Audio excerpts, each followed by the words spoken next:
Welcome back to my YouTube channel social science academy. और आज का जो हमारा टॉपिक है रचने से संबंधित है। तो देख सकते हैं एनसीईआरटी का 11.2 का क्वेश्चन नंबर 6 है।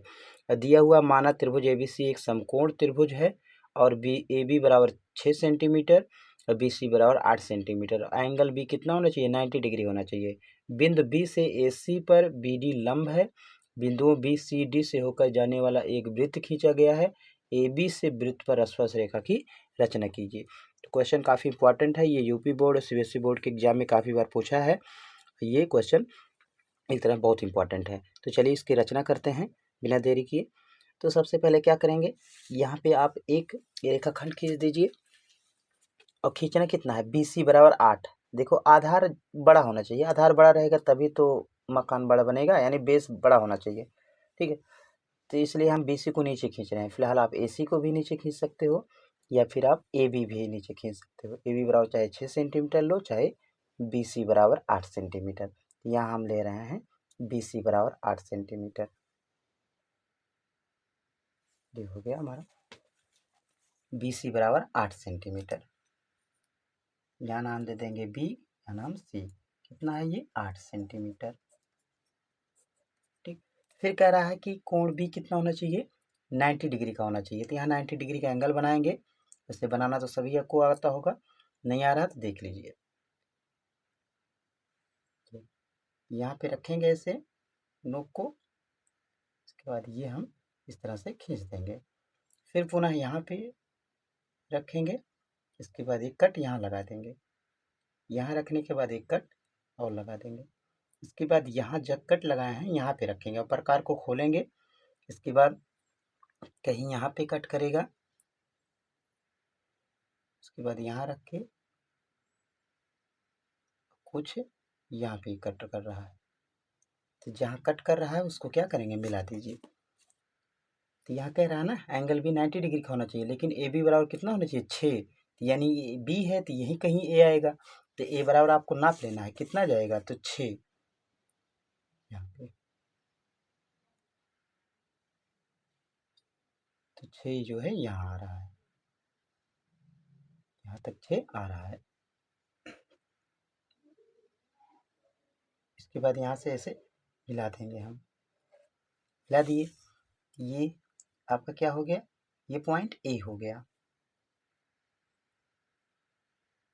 ए, इसमें ए सी बराबर तो कुछ कह नहीं रहा है। ये जब ए है, ये 90 डिग्री का एंगल है, तो ए सी कितना होगा? बस इसी को मिला दो यहाँ से, कोई दिक्कत नहीं है, क्योंकि ए सी बराबर कोई माप नहीं दिया है। इसको ऐसे मिला देंगे ए सी को। ये कितना है इसको लिख दीजिए। ए बी बराबर कितना है? तो 6 सेंटीमीटर। यानी हमारा ये समकोण त्रिभुज बन गया है। तो यहाँ बी सी बराबर ये एंगल हमने दे दिया। अब कह रहा है बिंदु बी से ए सी पर बी डी लंब है। बिंदु बी से ए सी पर बी डी क्या है? लंब है। यानी बिंदु बी से कोई एक ऐसे रेखाखंड गया है और कहाँ पे गया है? ए सी पर, यहीं पे लंब है। तब हम बी को यहाँ मिलाएं कि यहाँ मिलाएं, ठीक है, कहाँ मिलाएं डिसाइड नहीं हो पा रहा है। इसके लिए हम सबसे पहले क्या करेंगे कि, और आगे ये भी कह रहा है बिंदुओं बी सी और डी से होकर जाने वाला एक वृत्त खींचा गया है। अब ये वृत्त बी सी और यहीं कहीं डी है, यहीं से होकर जाना चाहिए वृत्त। तो सबसे पहले क्या करेंगे, बी सी का हम लंबार्धक खींचेंगे। बी सी का लंबार्धक खींच लेंगे, तब उसके बाद हम वृत्त की रचना करेंगे। ये अगर देखें यहाँ यहाँ काट रहा है, इसके बाद नीचे यहाँ काटेगा कहीं। इसके बाद फिर क्या करेंगे, यहाँ पे रखेंगे नोक को। फिर ये यहाँ काट रहा है, यहाँ काट रहा है, जहाँ काट रहा है उसको ऐसे मिला देंगे हम। ये हो गया BC का लंबार्धक।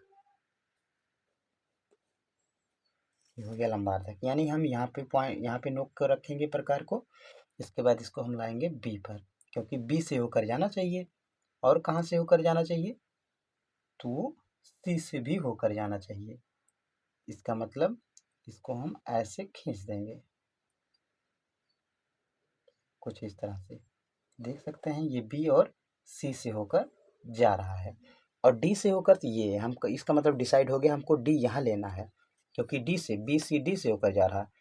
तो पहले अगर हम खींच देते डी को यहाँ पे तो कहीं रॉन्ग हो जाता, इसलिए जब इसको हम खींचेंगे लंबार्धक को वृत्त खींचेंगे तब डी को हम डिसाइड करेंगे। तो यहाँ पे आपका डी यहाँ आ रहा है, इसको हम बी से मिला देंगे। देखो ये देखो ना दिया है बी बी से ए सी पर बी डी क्या है, लंब है, ये ए सी पर लंब है बी डी, और ये बी सी डी से होकर ये वृत्त जा भी रहा है, होकर जाने वाला एक वृत्त खींचा गया है। तो हमने इतना कर दिया। अब कह रहा है ए से वृत्त पर अस्पर्श रेखा की रचना कीजिए। ए से अस्पर्श रेखा की रचना करना इसी वृत्त पर। अभी कहाँ खींचे कहाँ ना खींचे डिसाइड नहीं हो रहा है, इसलिए क्या करेंगे, ये जो ये बिंदु है इसको आप क्या मानेंगे, इसको आप मान लीजिए एफ। इसको क्या करेंगे, ए से मिला देंगे, ऐसे मिला दीजिए। अब हम इसका लंबार्धक खींच लेंगे, इसका यानी ए एफ का। यहाँ नोक को ऐसे रखेंगे, प्रकार को आधा से ज़्यादा खोलेंगे, इसके बाद यहाँ कहीं कट करेंगे ऐसे, यहाँ कहीं ऐसे कट करेंगे। देखो कट काफ़ी ज़्यादा हो जा रहा है, फिलहाल जो है थोड़ा सावधानी रखेंगे बस। ये यहाँ पे देखो ये यहाँ काट कर रहा है दोनों, तो देख सकते हैं कहाँ काट रहा है, ये यहाँ पे काट रहा है। तो इसका मतलब नोक को हम यहाँ रखेंगे, और नोक को यहाँ रखने के बाद ए पे लाएंगे ऐसे नोक को ऐसे, यानी कि अब इसके बाद हम एक डॉट डॉट वाला वृत्त खींचेंगे, ठीक है, ताकि ये अस्पष्ट लगे। अब देखो ये यहाँ से होकर ऐसे जा रहा है, देखो ये यहाँ पे काट रहा है ना, देखो ये यहाँ पे, तो इसका मतलब हमको यहाँ खींचना है इस वृत्त पर स्पर्श रेखा। और इधर कहाँ काट रहा है, तो यहाँ काट रहा है, यहाँ।